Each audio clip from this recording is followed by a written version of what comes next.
Welcome back, everyone. Michael here with Offshore Citizen. Today we're going to discuss something based on a conversation I had with a client. I had a call earlier this evening, and this is regarding the subject of the benefits of second citizenship, why you should maybe get a second citizenship, and how you can use a second citizenship if you have one. So we're going to go into that in a bunch of detail, cover some things maybe you haven't thought of, maybe some of the myths that you have, to deconstruct those, etc.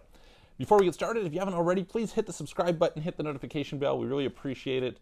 Thank you. Check out all of our videos. We try to produce great content for you every single day. If you're interested at all in the subjects of international living, international structuring, international tax planning, how to pay the lowest legal amount of tax possible, where to go, etc., we help you to figure out what to do, and then we help you to actually do it. So opening bank accounts, opening companies, getting residencies, getting citizenships, etc. If you're interested in any of that kind of thing, you can reach out to me. You can book a call, clarity.fm/Michael Rosmer. There's a link in the description below.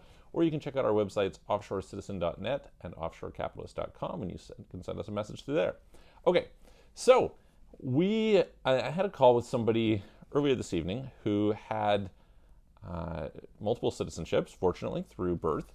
And what a wonderful opportunity, right? You have a couple citizenships, and he was kind of asking me, like, okay, like, what are the benefits of this? How can I take advantage of this? Does it help with tax? Does it help me with banking or companies, etc.? And so we're gonna go through. So first of all, number one, obviously, or maybe not so obviously, a second citizenship allows you to live in either of the places that you have a citizenship. What a novelty, right?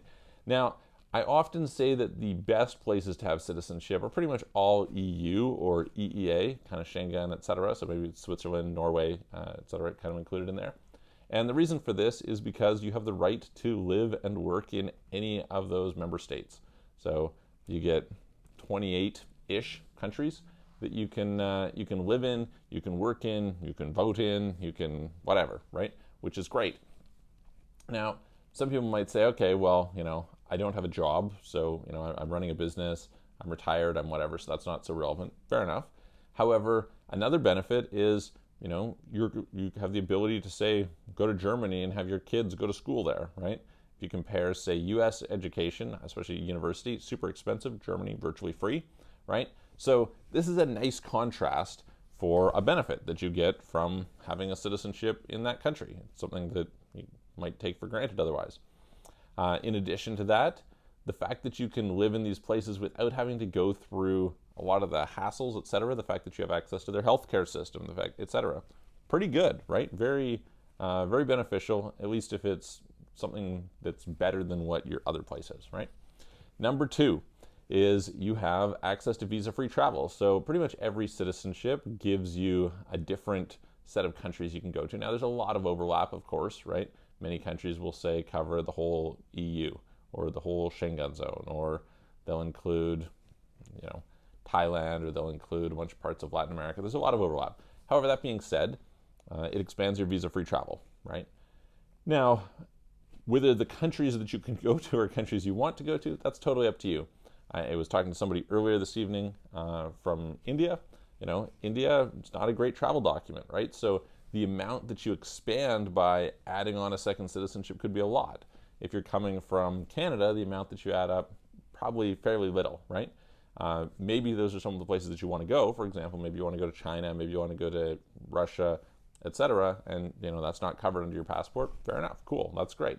So anyway, the whole point is it expands your ability to travel easily and potentially how long you can stay there. Now, it's worth noting that even though you might have visa-free access to some place, it's not necessarily that long of visa-free access to some place. So an interesting advantage that my wife's passport, Montenegrin, has over, say, mine, Canadian, where we're originally born, is that in UAE, she can spend 3 months and Canadians can only spend a month, right? So even though she's got, the same visa-free access, hers is actually superior to the Canadian in that regard. So there's little benefits that you might get depending on which passport you have in that regard. So anyway, that's something else. The third thing I think that's relevant to people is a backup plan. So we live in a time when there's lots of uncertainty, right? No idea what is going to come in the future. Are they going to bring in some sort of crazy taxes? Are they going to confiscate your wealth? Is your country going to go to hell? Is there going to be some kind of, I don't know, maybe you can become a criminal for some reason. Something that you were doing formerly suddenly just becomes criminal overnight. You don't know, right? And as a result, this is always an escape hatch that, first of all, of course, you can go and live somewhere else. That's a benefit. But also you have the ability to give up your existing citizenship in most cases. There's a few countries that won't let you give it up. Usually those countries don't have a lot of policing power outside of their borders, so it doesn't necessarily matter. But that being said, you can do that. So backup plans, I think in this time of kind of global uncertainty, are more relevant than ever. By the way, going back to the travel portion of it, in 2020, obviously we saw lots of travel restrictions. Well, suddenly it was very useful to have other residencies and citizenships to be able to go places when maybe the country that you were from was on some sort of a restricted list. It was like the red zone or something, depending. So again, benefit. What about in terms of tax? So citizenship usually has nothing to do with tax unless you're from the U.S., okay?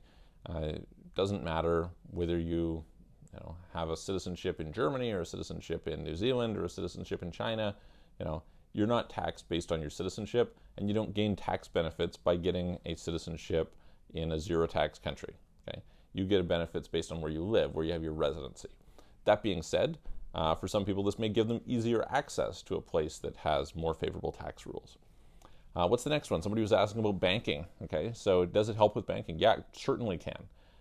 There's a bunch of different banks. In particular, I noticed this in the EU, but it could also take place, say, in the US, etc., where you can access the banking system better. If you're in the US, you have a social security number that can allow you to make it easier, certainly, to build credit.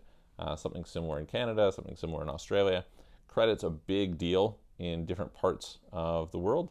And so being able to access banking, being able to access loans, being able to open accounts, being able to get credit cards, those can sometimes be point cards, et cetera, very, very valuable. So anyway, those are some of the key benefits that come with having a second citizenship.